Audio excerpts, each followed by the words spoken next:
Hello friends. आज की video में हम बात करने वाले हैं बीपीएससी का जो हिस्ट्री पीवाईक्यू क्वेश्चन है उससे रिलेटेड, क्योंकि हम ये पार्ट 3 बना रहे हैं।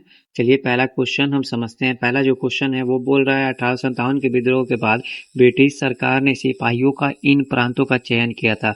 सिपाहियों का किन प्रांतों में चयन किया था? तो इसका राइट आंसर क्या हो जाएगा? आप लोग थोड़ा सोच समझ कर आंसर दें। इसका राइट आंसर ऑप्शन सी हो जाएगा, गोरखा सिख में बांट दिया था। ठीक है दोस्तों, आइए कुछ फैक्ट के बारे में जान लेते हैं। कुछ फैक्ट हमारा क्या बोलता है। अंग्रेजों ने भारतीय जातियों को मार्शल और गैर मार्शल जातियों में वर्गीकृत किया गया था। 1857 में वफादार रहे गोरखा सिख पंजाबी मुसलमानों को मार्शल कौम मानकर बड़ी संख्या में भर्ती किया गया था। ठीक है, ये लोग वफादार थे। अवध, बिहार और मध्य भारत को गैर मार्शल घोषित किया गया। सेना में भारतीय सीमित कर दी गई। ठीक है दोस्तों, चलिए आप लोग याद रखिएगा। नया पॉइंट आप लोग क्या है, मार्शल और गैर मार्शल।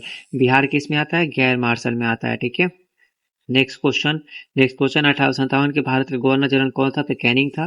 ठीक है, आइए देख लेते हैं इससे रिलेटेड कुछ फैक्ट। क्या फैक्ट आती है नेक्स्ट एग्जाम में आएगा 72वीं यूपीएससी में। तो लॉर्ड कैनिंग भारत का अंतिम गवर्नर जनरल था और 1858 के बाद भारत का पहला वायसराय बन गया था 1858 से 62 तक।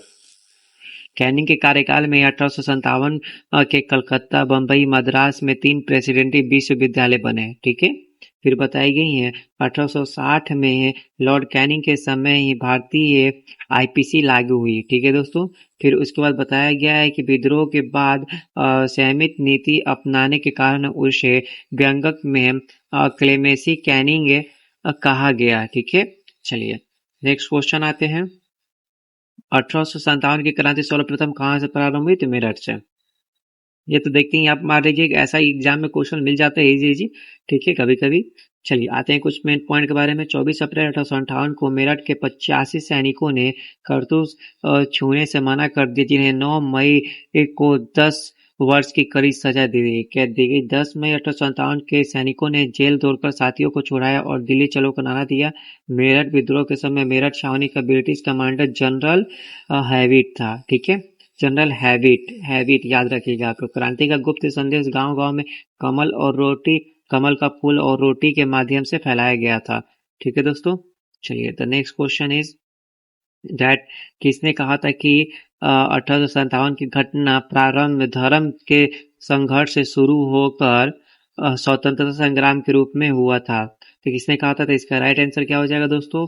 इसका राइट आंसर ऑप्शन ए हो जाएगा। ठीक है, डॉक्टर एस.एन. सेन ने। ठीक है, चलिए अब आते हैं कुछ मेन पॉइंट के बारे में जान लेते हैं। जैसे डॉक्टर सुरेंद्रनाथ सेन ने भारत के अत्यधिक आधिकारिक इतिहासकार के रूप में पुस्तक 1857 लिखी थी। ठीक है, सुरेंद्रनाथ सेन यानी कि एस.एन. सेन। अशोक मेहता ने अपनी किताब द ग्रेट रिवोल्यूशन 1857 के विद्रोह के स्वरूप में राष्ट्रीय स्वरूप का विश्लेषण किया था। एस.एन. सेन के अनुसार 1857 का विद्रोह असंगठित किसी पूर्व नियोजित षड्यंत्र का परिणाम नहीं था। ठीक है, कार्ल मार्क्स ने क्या कहा था?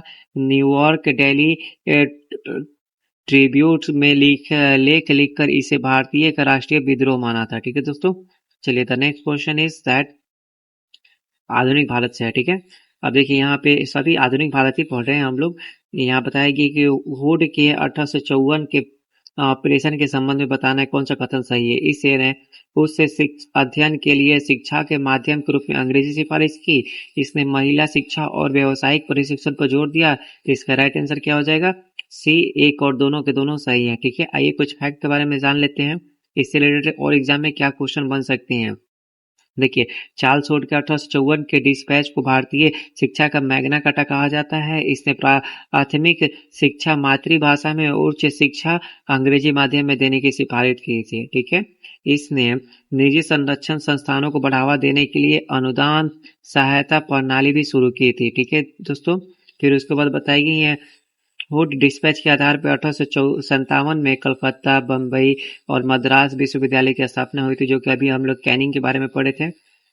चलिए तो next question, national council of education की स्थापना कब हुई थी? तो 15 अगस्त 1906 को हुई थी। ठीक है दोस्तों, चलिए ऑप्शन नंबर डी हो जाएगा राइट आंसर। आइए कुछ जान लेते हैं 1906 में क्या हुआ था। देखिए, स्वदेशी आंदोलन के दौरान 15 अगस्त 1906 को गुरु दास बनर्जी की अध्यक्षता में राष्ट्रीय शिक्षा परिषद बनी थी। इसका मुख्य उद्देश्य साहित्यिक, वैज्ञानिक, तकनीकी शिक्षा को राष्ट्रीय नियंत्रण में प्रदान करना था। इसके अंतर्गत बंगाल नेशनल कॉलेज की स्थापना हुई थी, जिसके प्रथम प्राचार्य अरविंद घोष बने थे। ठीक है, अरविंद घोष, द लैंप, याद है दोस्तों? सतीश चंद्र मुखर्जी द्वारा 1902 में डॉन सोसाइटी की राष्ट्रीय शिक्षा की वैचारिक नींव रखी गई थी। ठीक है, चलिए the next question is right. शिक्षा में सुधार हेतु ब्रिटिश सरकार ने सैंडलर आयोग, ठीक है, सैंडलर विश्वविद्यालय आयोग कब नियुक्त किया गया था? तो 1917 में। ठीक है दोस्तों, आपका राइट आंसर क्या हो जाएगा? 1917। चलिए कुछ फैक्ट जान लेते हैं आखिर में क्या था इसमें। 1917 में लीडर्स विश्वविद्यालय के उप कुलपति डॉक्टर माइकल सैंडलर की अध्यक्षता में यह आयोग बनाया गया था। इस आयोग में 2 प्रमुख भारतीय सदस्य थे, डॉक्टर आशुतोष मुखर्जी और डॉक्टर जियाउद्दीन अहमद शामिल थे। ठीक है, आशुतोष मुखर्जी और जियाउद्दीन ये भारतीय थे। ठीक है दोस्तों, इसने स्कूली शिक्षा को 12 वर्ष और स्नातक पाठ्यक्रम को 3 वर्ष के लिए सुझाव दिया था।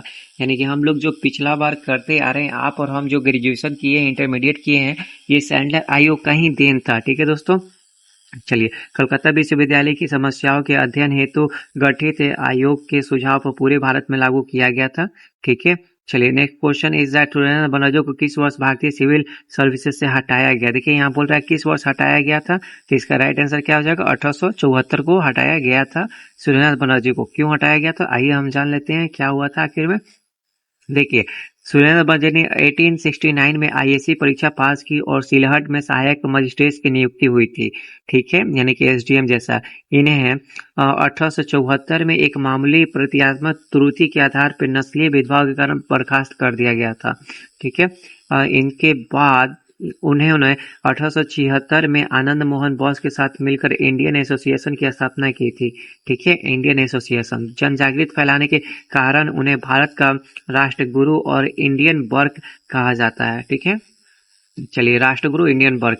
फिर बताएंगे 1858 का वर्नाकुलर प्रेस एक्ट किसने रद्द किया था? लागू किसने किया था? लॉर्ड लिटन ने।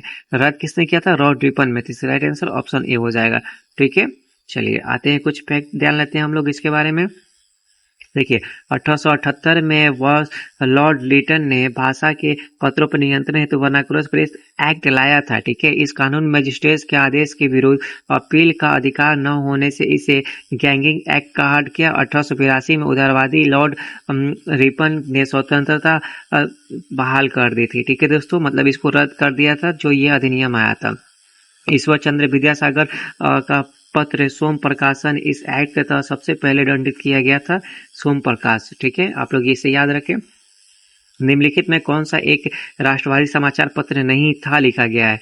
ठीक है, तो उसका राइट आंसर क्या हो जाएगा? राष्ट्रवादी समाचार पत्र नहीं था, द हिंदू, बंगाली, द मेरठ। इसका राइट आंसर हो जाएगा option D, the times of India. ठीक है दोस्तों, आइए कुछ मेन फैक्ट के बारे में जान लेते हैं। द टाइम्स ऑफ इंडिया मूलतः ब्रिटिश सरकार समर्थित था 1838 का। द हिंदू की शुरुआत 1878 में मद्रास जी सुब्रमण्यम अय्यर द्वारा राष्ट्रवादी दृष्टिकोण से हुआ था। द बंगाली समाचार पत्र का प्रकाशन राष्ट्रगुरु सुरेंद्र बनर्जी के द्वारा हुआ था। महारात अंग्रेजी में और केसरी मराठी में बाल गंगाधर तिलक ने इसे प्रकाशित किया था। ठीक है, अब आते हैं फ्री इंडिया अखबार किसने शुरू की थी? तो तारकनाथ दास ने। ठीक है दोस्तों, चलिए तारकनाथ दास ने शुरू की थी। आइए कुछ फैक्ट जान लेते हैं। तारकनाथ दास ने 1908 में वैंकूवर कनाडा में सिएटल अमेरिका में फ्री हिंदुस्तान पत्रिका संचालित की थी, शुरू की थी। यह विदेशों में पहली भारतीय प्रवासियों के बीच ब्रिटिश विरोधी राष्ट्रवाद का प्रकाश करने वाला प्रमुख और पहला पत्र था। लाला हरदयाल 1913 में सैन फ्रांसिस्को में गदर पार्टी की स्थापना की थी और गदर पत्र भी निकाला था। ठीक है, जीडी कुमार ने वैंकूवर से स्वदेश सेवक पत्रिका भी निकाली थी। ठीक है दोस्तों, अमृत बाजार पत्रिका की स्थापना किसने की थी? सती कुमार घोष ने की थी। ठीक है, आइए कुछ इसका भी पॉइंट जान लेते हैं।